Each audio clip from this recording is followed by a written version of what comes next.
The group chat lit up while I was bagging someone's groceries. My smartwatch buzzed 3 times in a row, hard enough to make my wrist sting. I glanced down between items, expecting some stupid meme from my brother. Instead, I saw my dad's name and the preview that made my stomach drop. "We've decided as a family." I froze with a carton of eggs in my hand. The line behind my register shuffled impatiently. "Everything okay, Brooke?" My manager, Denise, called from the next lane. "Yeah." I forced a smile. "Just a notification." I finished the transaction on autopilot, hand movement sharp, fake smiling through the customer's small talk. The second my lane was clear, I ducked my head and opened the message. Family chat. "Dad, Rick, we've decided as a family that we're cutting ties with you. No more drama. You're on your own now. Mom, Karen, please don't come to the house or reach out to extended family. We need peace. Cal, my older brother, this is best for everyone. Good luck out there, sis." Good luck out there." Like they were kicking a neighbor's dog off their porch. My throat went dry. For a few seconds I just stared, waiting for a laughing emoji, a just kidding something. Instead, the 3 little dots popped up. "Mom, please respect our decision." Respect. That word hit harder than all the others. I locked my phone and took a slow breath, feeling my pulse hammer in my neck. For 3 years I'd been quietly paying their electric, gas, and water bills so they wouldn't lose the house. For 3 years they'd told the rest of the family I was struggling, irresponsible, barely making it. Now I was the problem they were bravely cutting off. When my shift ended, I walked out of the store into the warm evening air like a robot.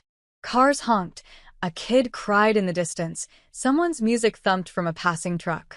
The world kept moving, totally unaware that my so-called family had just hit unsubscribe on me. I sat in my beat-up silver Honda, tossed my name tag onto the passenger seat, and checked the messages again. Nothing added. No apologies. No explanations. Just a cold, "You're on your own." My thumb hovered over my dad's contact. Part of me wanted to call and scream, to remind them who'd kept their lights on through winter, who'd paid the bill when the water got shut off that one time. But another thought cut in, sharp and clear. They really think you're disposable. And underneath the hurt, something else woke up, something I hadn't let myself feel in years. Anger. Not the wild, out-of-control kind. The steady, focused kind. "You want no ties?" I thought. Okay, let's see what no ties really looks like. I drove home with that thought simmering in the back of my mind. My apartment building was nothing fancy, peeling paint, creaky stairs, but it was mine. I climbed to the second floor, unlocked my door, and stepped into my tiny one-bedroom like it was a different planet from 1349 Westridge Lane, the house I'd grown up in. My laptop sat on the little dining table, still open from the night before. Last night I had been checking their accounts, making sure nothing was past due. I'd thought I was doing what a good daughter was supposed to do. Tonight, I sat down in front of that same screen with a completely different mission. I woke the laptop, opened the browser, and clicked the first bookmark in my utilities folder. Everbright Electric. Their address autofilled. 1349 Westridge Lane. My name, my card, my money. Balance, $0. Next due date, 2 weeks away. Autopay, on. I stared at that little toggle. My heart thumped louder. A memory flashed. My dad pacing their living room, bills in hand, voice full of desperation. "Brooke, we're drowning here. Your brother's kids need hot water. We just need help until we catch up. You're doing okay. You can spare it, right?" Back then, I'd nodded before he even finished. I'd worked extra shifts, skipped nights out with friends, eaten dollar menu dinners to make sure their power stayed on. And I'd kept my mouth shut when they told relatives, "Yeah, Brooke's having a hard time, you know how she is." They had no problem letting me play the struggling, pathetic daughter in public, as long as my card number kept the lights on in private. Now, they were done with me. Fine. I clicked autopay settings. A prompt appeared. "Are you sure you want to turn off automatic payments for this account?"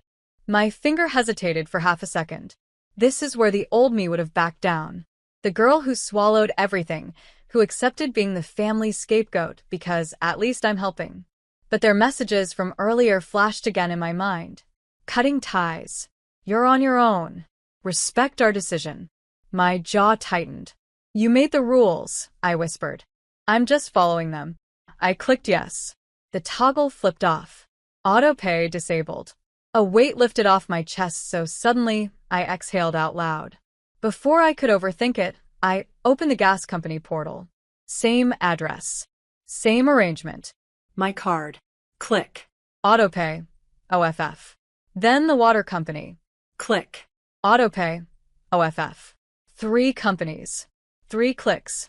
3 years of silent sacrifice undone in 10 minutes. My phone buzzed on the table. For a moment, my heart stuttered. Had they somehow already noticed? It was just a text from my friend and coworker, Jenna. Jenna, you disappeared after work. You okay? I typed, erased, then finally replied. Me. Family drama. But I think I'm finally done being their doormat. She sent back a string of shocked emojis and a heart. I set the phone down and leaned back in my chair, staring at the ceiling. My skin still buzzed with adrenaline, but underneath it was something new, a strange, fragile sense of freedom. They said they're done with me, I thought. Okay. Let them live without me, too. For real this time. No more bills. No more midnight emergencies. No more emotional blackmail wrapped in family-first speeches. My revenge wasn't loud. There were no screaming matches, no dramatic confrontations. Just cold, quiet reality. If you say I'm not part of your family, you don't get to use my wallet like I am. I grabbed a pen and opened my planner, flipping to a blank page. At the top, I wrote in all caps, "My life, from now on." Under it, I started a list. Pay off my car 3 months early. Start a real emergency fund. Take 1 weekend trip somewhere with an actual view. Apply for that assistant manager position. As I wrote, the group chat stayed silent. No apologies. No second thoughts. It was fine. Because soon, very soon, they were going to learn what cutting ties really meant. When the house went dark, the hot water stopped, and the people they'd branded family burdens were suddenly the ones stuck in the cold. And when their calls finally came in, begging, panicking, accusing, I already knew exactly how I'd respond. I wouldn't. The next morning started quiet, too quiet. No frantic texts from my parents about some new, urgent bill. No passive-aggressive guilt from my brother. Just the soft hum of my ceiling fan and sunlight creeping through my cheap blinds. I made coffee slowly, on purpose. For 3 years, I'd gulped it on the way to work because I was always juggling their crises. Today, my crisis list was finally empty. Halfway through my first sip, my phone buzzed once. Dad, Rick, call me. That was it, no greeting, no explanation. Just an order, like I was still the family's emergency backup generator. I set my mug down, staring at the message. He had no idea yet, but he was about to. I didn't answer. 10 minutes later. Dad, why isn't the electric bill paid? Did your card expire or something? I almost laughed. The entitlement was unreal. After cutting me off, he really thought I'd keep paying? Like I was some unlimited resource they could turn off emotionally, but keep financially? I slid my phone away and went to brush my hair. Another text came in, then another. Dad, Brooke? Brooke, answer the phone. This isn't funny. The power company called. I checked the clock. It was barely 9:20 a.m. That meant the delinquency notice hit their inbox fast. I pictured it. Mom sitting at the kitchen table, Kyle leaning over her shoulder, all 3 of them staring at the email with my name removed from the autopay. Confusion. Annoyance. Then the first spark of panic. Not my problem anymore. I changed into jeans and a lavender top, tied my hair back, and headed to my shift at the grocery store. For once, the walk from my apartment to my car didn't feel like a weight on my chest. The air actually smelled lighter.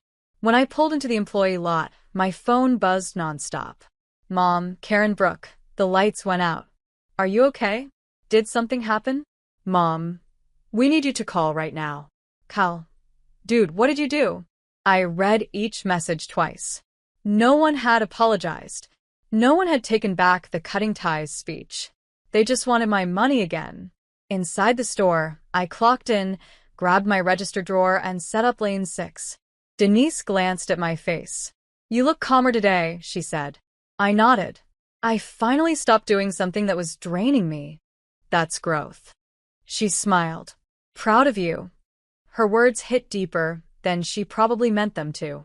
30 minutes into my shift, my phone vibrated so violently I thought it might leap off the counter. I peeked at the screen. Incoming call. Dad. Decline. 2 seconds later. Dad calling again. Decline. Then Mom. Then Kyle. I didn't answer a single one. Around noon, while scanning a woman's groceries, another text popped up. "Mom, we need the account fixed now. Your father's in the garage threatening to use the generator. He could hurt himself. This isn't the time to be stubborn." My jaw tightened. Stubborn? Really? I slipped my phone in my apron and continued scanning items like nothing was happening.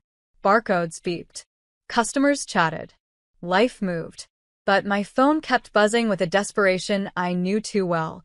They couldn't function without me. Not emotionally. Not financially. Not logistically. The irony made my chest warm. Not with guilt, but with something stronger.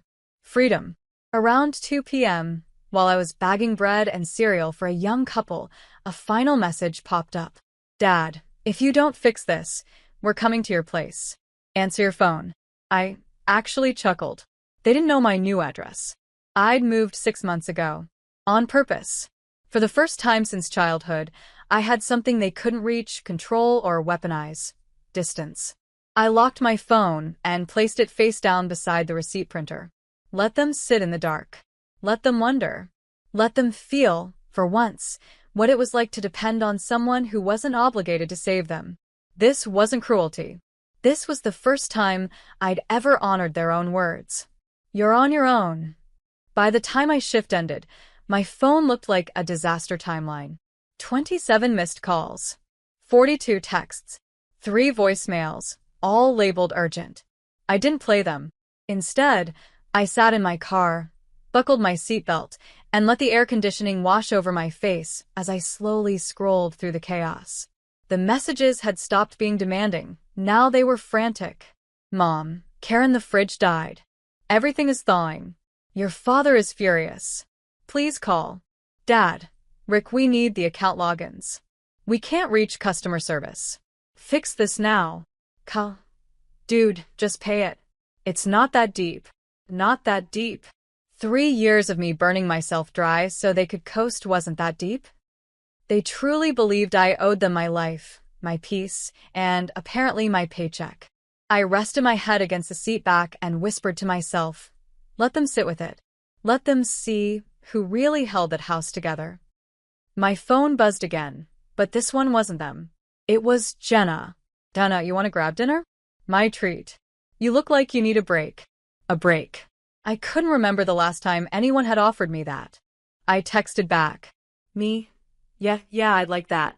We met at a small diner 10 minutes from my apartment. Nothing fancy, chrome chairs, neon sign buzzing, the smell of grilled onions and coffee, but it felt like a world away from my family's chaos. Jenna slid into the booth across from me, eyebrows raised. "You good?" I exhaled. "They cut me off this morning." She blinked. "Cut you off? For what?" "For having boundaries," I said, stirring my water with a straw. "Then they expected me to keep paying their bills." Her jaw dropped.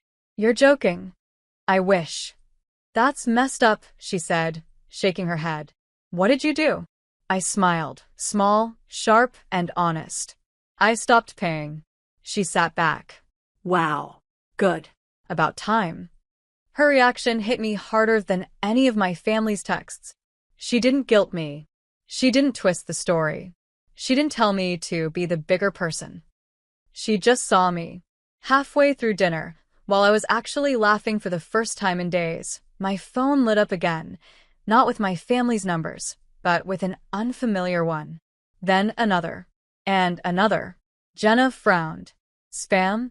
"No," I said slowly, scanning the notifications. "Those are the utility companies." Each message was the same.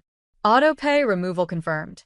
Account holder notified, which meant the companies had finally reached the house directly. I pictured it vividly, the moment my family realized I was the account holder. My name, my email, my card. No more pretending. No more, we've done everything for you. The truth was in black and white now. I had been supporting them. My chest tightened, but it wasn't fear. It was vindication. Jenna leaned in. You okay? Yeah, I said. Better than okay. But that peace didn't last long. As we stood to leave, another call came in.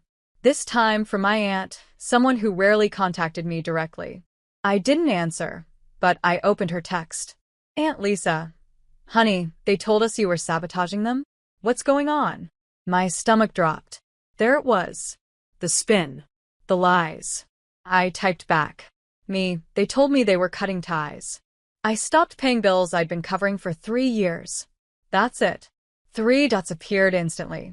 Aunt Lisa. Wait. You were paying? Me, yes. Aunt. They said you were draining them financially. I laughed out loud in the parking lot, so sharp and sudden that Jenna jumped. Let me guess, she said. They're turning it around on you. Of course they are. But something had shifted. They weren't in control of the story anymore. Not with the utilities texting them confirmations, not with relatives hearing the truth directly from me. For once, they were the ones scrambling. As Jenna hugged me goodbye, she whispered, You don't deserve what they put you through. Whatever happens next, you're not alone. Her words stayed with me as I drove home, my phone buzzing again and again. But this time, I didn't dread it. I wasn't powerless anymore. Let the truth unravel. Let the panic rise. Let the lights stay off at Westridge Lane. They wanted to cut ties. Now, they would finally feel the edge of the scissors. By the time I reached my apartment, the sun had dipped low, throwing gold streaks across the living room floor. My phone was still buzzing nonstop, but now it wasn't just family, it was relatives I barely talked to. Cousins, uncles, even neighbors from the old street. The truth was circulating. Some messages were confused. Some shocked. Some furious. At them, not me. I kicked off my shoes and sat on the couch, letting the quiet settle around me. My phone buzzed again. Incoming call, Aunt Lisa. This one. I answered. Brooke. Her voice was warm, worried. Sweetheart, I'm so sorry. They lied to all of us. They told everyone you were refusing to help, that you were the one draining them. I closed my eyes. I know. They've been spinning that story for years. Well, they can't spin this, she said sharply. Your uncle went over there to check on them. The lights are off. The fridge is off. And your father is yelling in the driveway about how you betrayed them. A humorless laugh escaped me. They told me they were cutting ties. I just followed instructions. You had every right, she said. You did more for that house than any of them ever admitted. And now the whole family knows. For the first time that day, my throat tightened, not from stress, but from relief. Someone finally understood. After we hung up, I sat in silence for a long moment until another message came in. Mom, Karen. Brooke, please. We need to talk. The neighbors are asking questions. Your father is embarrassed. Can you just fix this and we can forget everything that happened today? Forget? Like the words "we're cutting ties" never existed? I typed slowly, deliberately. Me. You made your decision. I respected it. That's all. A long pause. Then, Mom, we didn't mean it like that. I stared at the screen, my pulse steady. Me. I'm done being your backup plan. I'm done paying for everything while being blamed for nothing. Take responsibility for your own home. I'm focusing on my life now. I hit send. No apology came. No acknowledgement. Just silence. A peaceful silence. I set my phone on the coffee table and walked to the window. From my apartment, the city lights flickered to life. Steady, warm, reliable. Not because someone guilt them into staying on. Because I paid my bills, managed my life, built something for myself. And now, finally, I wasn't pouring all my energy into a bottomless pit. A soft knock came at my door. It was Jenna, holding 2 milkshakes. Heard you might need a victory drink, she said, grinning. I smiled back, really smiled for the first time that day. We sat on my couch, sipping milkshakes, watching stupid videos, laughing until my stomach hurt. For the first time in years, I felt light. No guilt, no obligation, no emotional chains disguised as family loyalty. Just me, my life, my choices, and a future I could finally claim without asking anyone's permission. They cut ties. I built new ones. And for the first time ever, I won.